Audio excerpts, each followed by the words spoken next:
Okay, welcome. That was a fantastic lunch. We had a great time in the newcomers lunch for those of you who didn't make it in there. But thank you very much to our sponsor for the main lunch, which was VeriSign. Thank you. I think you'd be hard pressed to find fried chicken that good anywhere, let alone in the Roosevelt Hotel in New Orleans.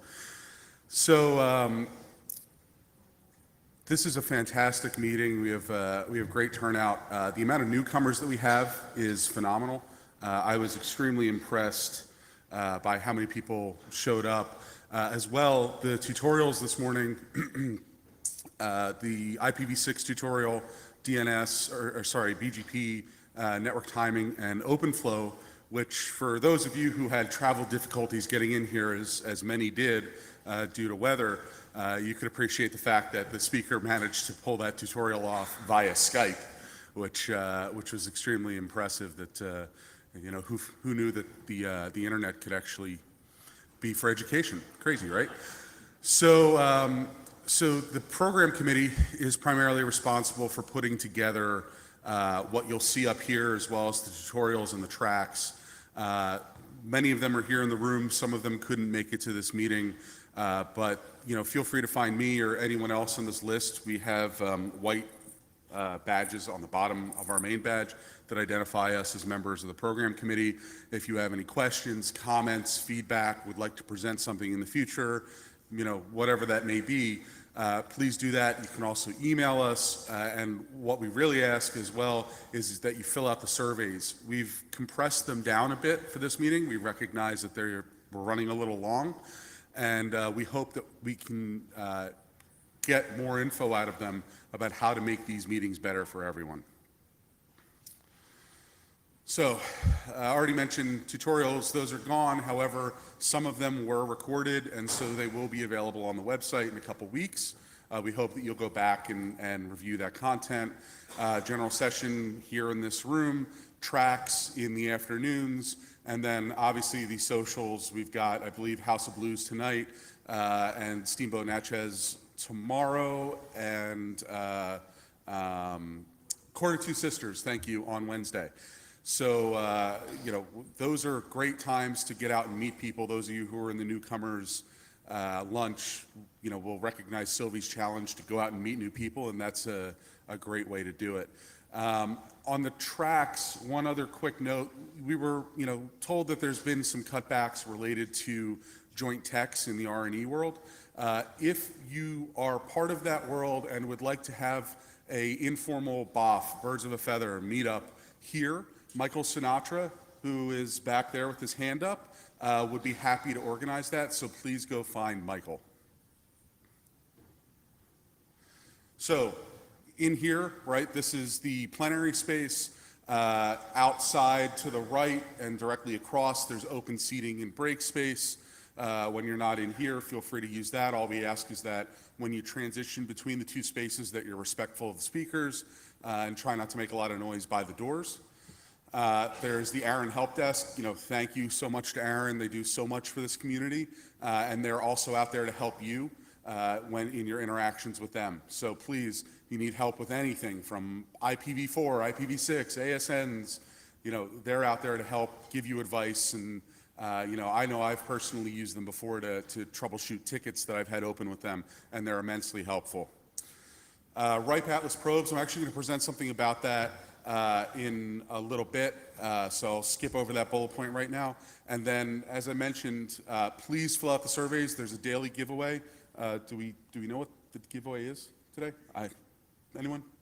I don't have that in my notes. Okay, so we'll let you know what that is shortly. So, posted on each microphone is general guidelines for Q&A. These are just meant to keep basically order within the room. We like it when our speakers feel welcome.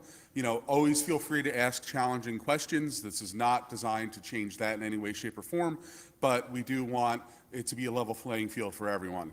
The other note is that we do have an attendee charter. This was newly adopted. You can see it at the URL below. The slides will be online with that URL. You can also find it under the governance section of the new NANOG website. And so we suggest that everyone review this and become familiar with it. It really shouldn't change how anything operates at NANOG, but it was time to document it. So we've had a couple losses in this community over the past few months. Personally, I wanted to recognize the loss of Eric Shapcaro from Telex.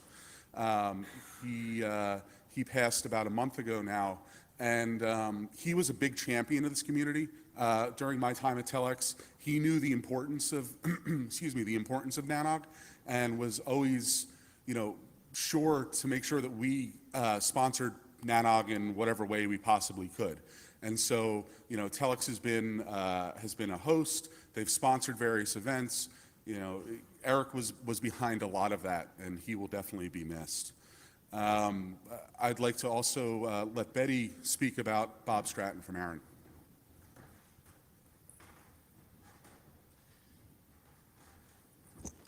Thanks, Dave. It goes without saying that the American Registry of Internet Numbers is a great partner to NANOG.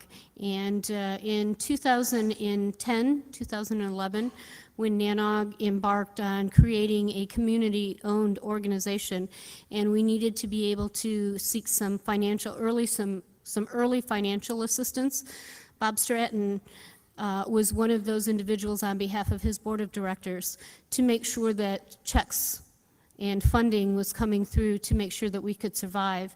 And this past winter we lost Bob Stratton as well.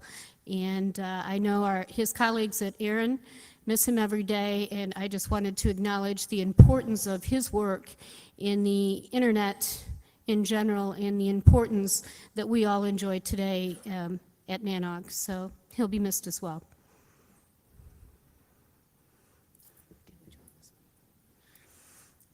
So my job is to also extend some thank yous. I won't take a long time since we've said thank you a bunch already during the lunch, but I want to restate that a lot of what you all enjoyed today is through the services of volunteers.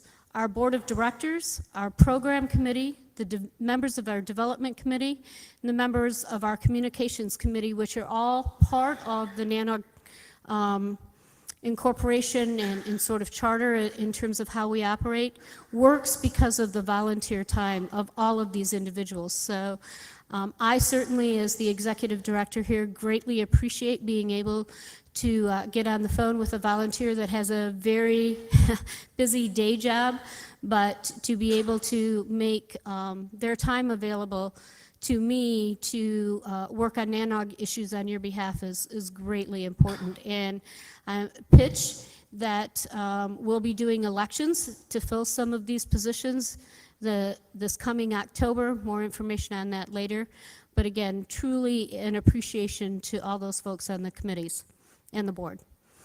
I wanted to make sure that I called out some email messages to make sure, or email addresses, excuse me, to make sure that you all were aware that there's help besides just the registration staff. So NANOG-support is an email list that you're all very familiar with, and you can always send questions there. It might take a while to get some answers, as that's generally the registration and administrative staff. Speaker support is the email list that our presenters are well aware of in terms of any presentations or content issues. NANOG Eng is a list that's been in production for a while, but I want to call out that there's some folks in the back of the room or to the side of the room, which is our network engineering group.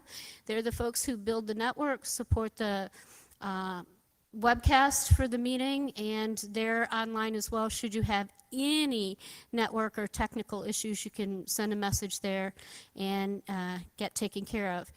Sponsors here at the meeting are greatly important to us, and so as sponsors, should you have any questions, there's an email list for you.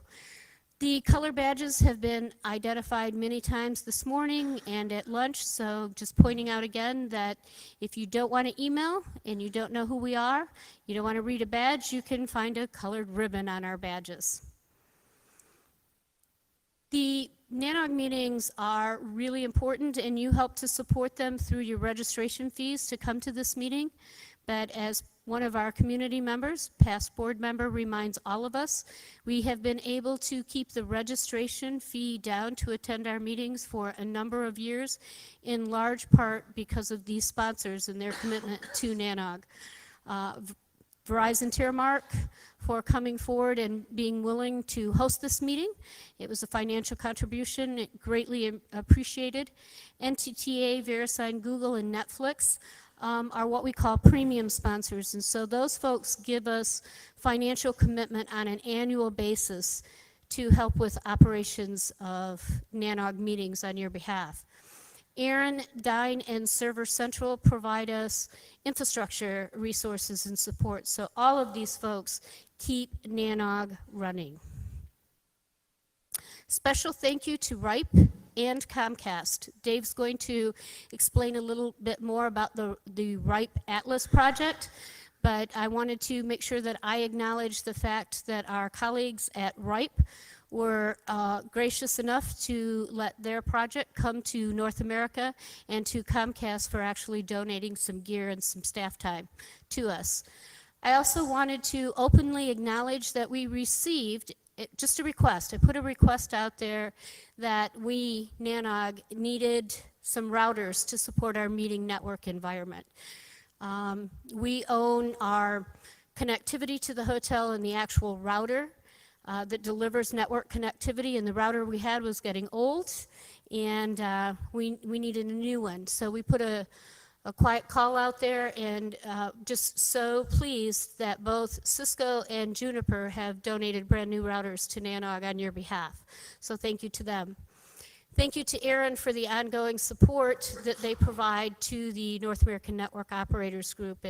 And there's so many ways that we have to thank Aaron. I'm not going to go into a lot of detail, other than to say Aaron and NANOG are two separate organizations, and Aaron recognizes the importance of the operator forum and does everything they can to support us whenever we ask.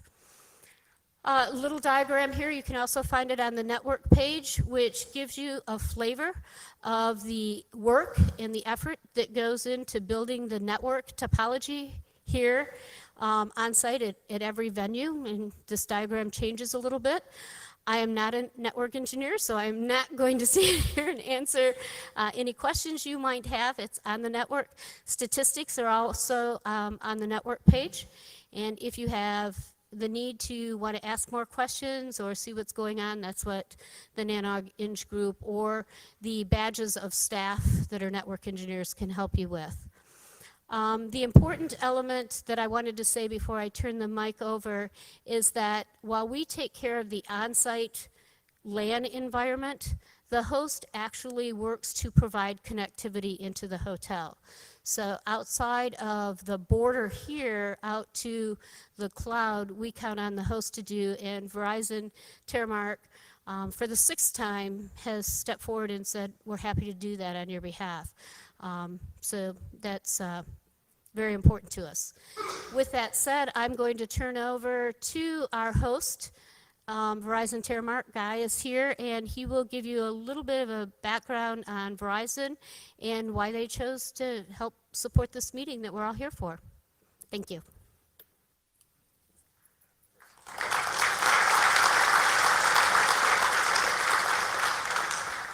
Hi, everyone.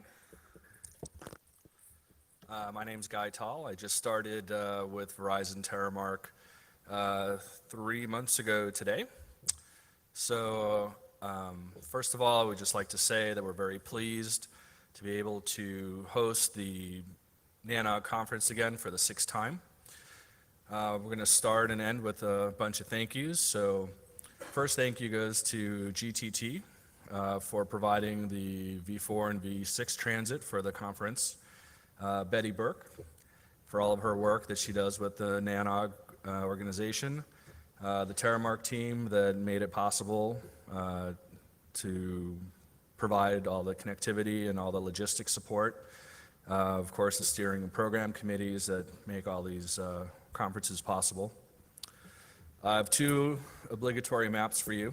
The first is our network map, and I was actually surprised when, even during the interview process, that there were actually as many former Terramark data centers and the breadth of the network. I'd always thought of Terramark as being, mostly like a LATAM, centric sort of company.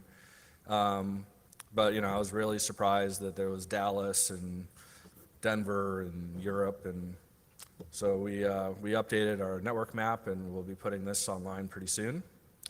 Our second obligatory map for you is, and also to kind of discuss the evolution of the Verizon and Terramark acquisition, is our data center map. So not only do we have all those data centers that are on the network map, but when Verizon acquired Terramark, they realized that Terramark has expertise in managing data centers. So now there's three different classifications of data centers within the former Verizon world. So now we have all of the premium and former Terramark data centers on this map. And again, I was just completely surprised by the breadth of the portfolio there.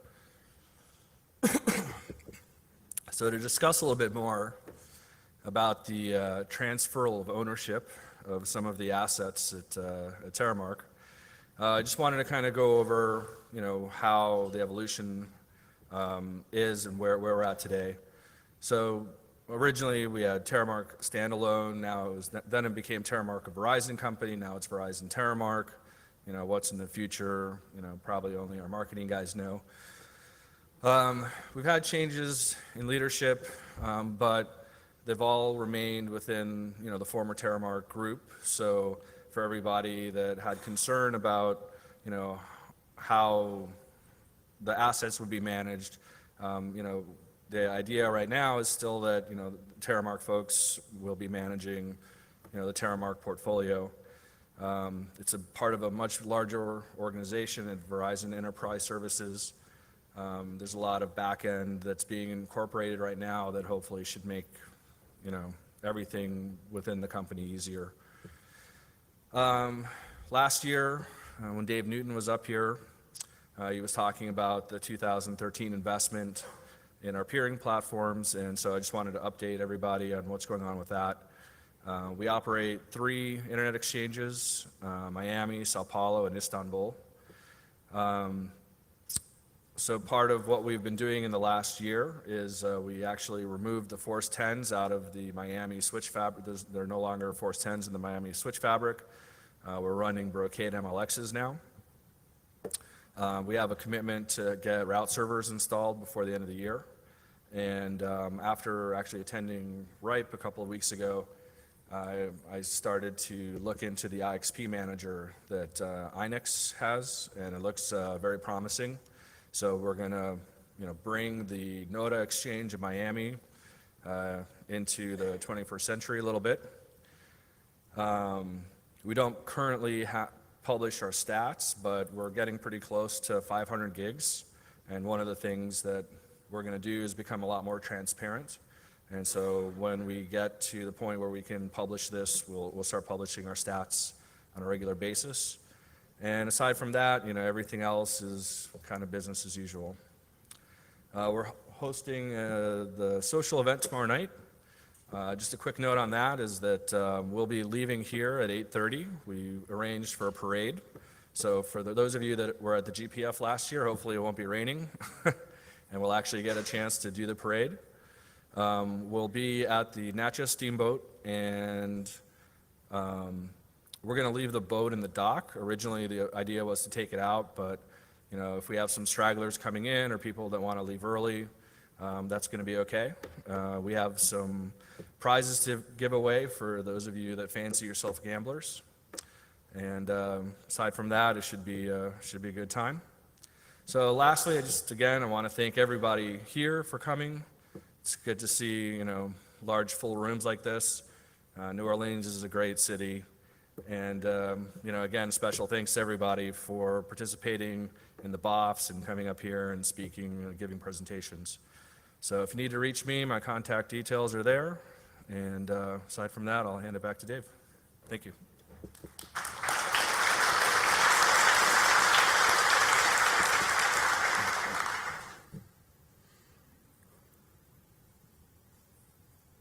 Sorry, just waiting for slides.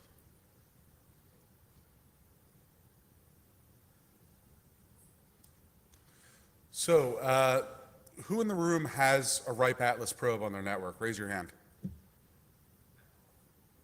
Anywhere, at home, in your office, plugged in your coffee maker, wherever it may be. I do as well. It's a fantastic project. Those of you who don't know who RIPE is, just real quick, RIPE is kind of the conglomerate of what we are, NANOG, and Aaron put together. So they operate the regional registry for Europe, as well as run a conference that's very similar to NANOG and do the same sort of outreach for the region that they operate in. So those of you who are familiar with RIPE Atlas, you know what it does. Those of you who are not, we saw a presentation last NANOG regarding Hurricane Sandy from the RIPE Atlas people that used a ton of data, and actually my probe was featured in there, used a ton of data about network availability and the failure modes that we saw in various networks around the world because of Hurricane Sandy. And that's just kind of the tip of the iceberg of what those probes can do and the kind of information that they can get out of them. So it's kind of an eye chart of a slide, but it measures a lot, and they are very extensible. They're adding new test types all the time. You can use it to run your own tests if you purchase credits to do that, and there's ways of doing that both, via currency and as well as running your own probe. So, I mentioned the second one here, which is the effects of Hurricane Sandy, but you can see how broad the data from these boxes can be used, how broadly it can be used for all sorts of different things. The debogonifying, it's a tricky word to say, of 128/16 presented a ton of really interesting usable data and was extremely helpful to the people who ended up with those prefixes. So it's the newer ones are slightly larger than the older ones. They are powered by 500 milliamps of USB power, which is, an iPhone charger or any other standard USB charger. Mine's plugged into the back of my router because my router happens to have a USB port. Runs DHCP and really just needs an outbound path to the internet. You can DMZ it off if you don't want it to be able to talk internally. Not that that's really a use case for it, but those who are concerned about security, it really only needs outbound access to the internet. If you would like one, please take one, but set it up. Please don't leave it sitting in a drawer somewhere. These things are cheap, but they're not free to RIPE, and so it's kind of a waste if you take one and don't actually use it. All of that said, the table where if you'd like to get one, register to get one, is right outside the door directly across the hallway here. There are one or two representatives there who can answer questions, who can sign you up, who can give you a probe. And we want to really thank Comcast for setting that up. They really enabled getting RIPE out here to do this. It's the first time that we've had these here, and I'm really excited to see what that does for adoption of these probes in the U.S. There's already a bunch deployed, but if you look at their deployment maps of the U.S. versus Europe and even versus Asia, there's a lot more concentration elsewhere. So it would be great to see them on a lot more networks out here in the U.S. And on that note, we'd like to jump into the actual main program. Sasha.